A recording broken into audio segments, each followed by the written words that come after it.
Good morning বন্ধুরা, কেমন আছেন সবাই? আজকে একটা রেসিপি নিয়ে চলে এসেছি। রেসিপিটা অর্ধেক হয়ে গেছে।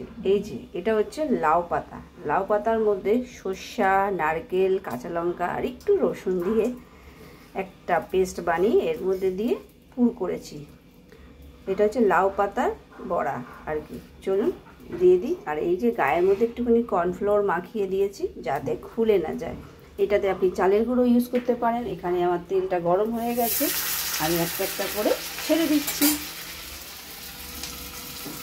ভালো করে এটা লাগিয়ে নিচ্ছি যাতে খুলে ভেতরের পুরটা না বেরিয়ে যায়। একটু কম তেলেই করবো, নাহলে না পুরটা বেরিয়ে যাবে। এই যে ভালো করে এটা একটু মাখিয়ে নিচ্ছি। শিলের মধ্যেই করে নিয়েছি, এটা শিলে বেটেছি মশলাটা। আর এই যে দিকটায় আপনার পেস্টটা লাগাবো, খোলা পাতার দিকটা নিচে দিকে দেবো যাতে আটকে যাওয়ার পরে তারপরে আমরা উল্টাবো। গ্যাসটা একটু জোরে দিয়ে দিয়েছি, নাহলে পাতাটা না নরম হয়ে যাবে। দেখুন একটা পিঠ মোটামুটি আটকে গেছে, আর খোলার ভয় নেই। এবার এটাকে আমি একটু উল্টে দেবো, দিয়ে আস্তে আস্তে এটাকে ভেজে নেব। দারুণ লাগে বন্ধুরা। কে কে ভালোবাসেন লাউ পাতার বড়া?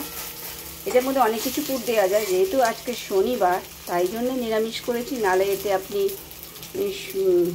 ইলিশ মাছ, নোনা ইলিশ দিয়ে অনেকে করে। এখানে আমি সর্ষা, নারকেল আর পোস্ত দিয়েছি। যদিও আমি বাটাটা দেখাতে ভুলে গেছি, হঠাৎই মনে হলো এত সুন্দর একটা রেসিপি, ছোট্ট হালকা রেসিপি একটু বন্ধুদের সঙ্গে শেয়ার করি। একদম গাছের টাটকা লাউ পাতা, পাশের বাড়ি থেকে দিয়েছিল। ওদের প্রচুর লাউ গাছ হয়েছে। একদিন আমি ছাদে নিয়ে গিয়ে আপনাদের দেখাবো। ওখান থেকে এই যে পাতাগুলো দিয়ে, আর টাটকা তো বেশ ভালো লাগবে, গন্ধটাও ভালো থাকে।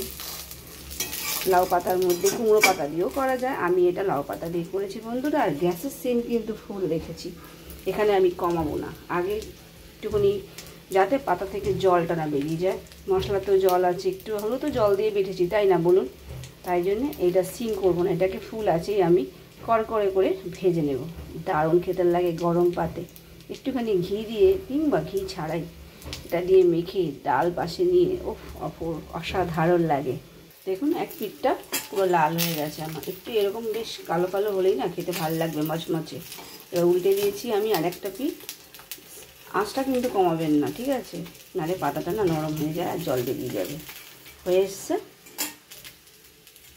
এইভাবেই। আর যত তেল দেবেন তত তেল টেনে নেয়, সেই জন্য একটু কম তেলে ভাজার চেষ্টা করবেন, নাহলে প্রচুর তেল টেনে নেয়।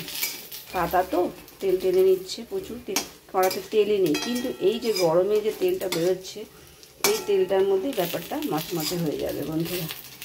তাহলে এই যে দেখুন একটা পিঠ হয়ে গেছে আবার।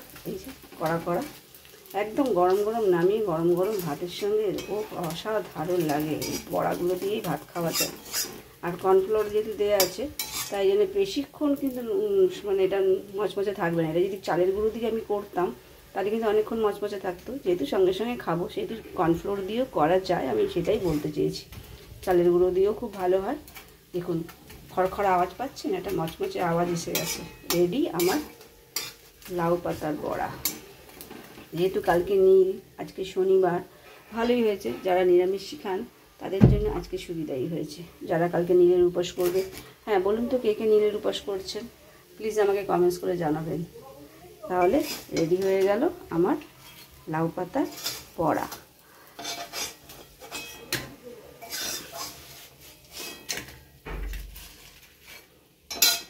এটা আমি সিলিভারের থালায় দেখিয়ে ফেললাম বন্ধুরা, কিছু মনে করবেন না। রেডি আমার লাউ পাতার বড়া, মচমচে। দেখুন আওয়াজ পাচ্ছেন, খুব খাস্তা হয়েছে, খেতে তো দারুণ লাগবে মনে হচ্ছে। তাহলে রেসিপিটা যদি ভালো লাগে বাড়িতে প্লিজ ট্রাই করবেন। টাটা, সবাই ভালো থাকবেন, সুস্থ থাকবেন।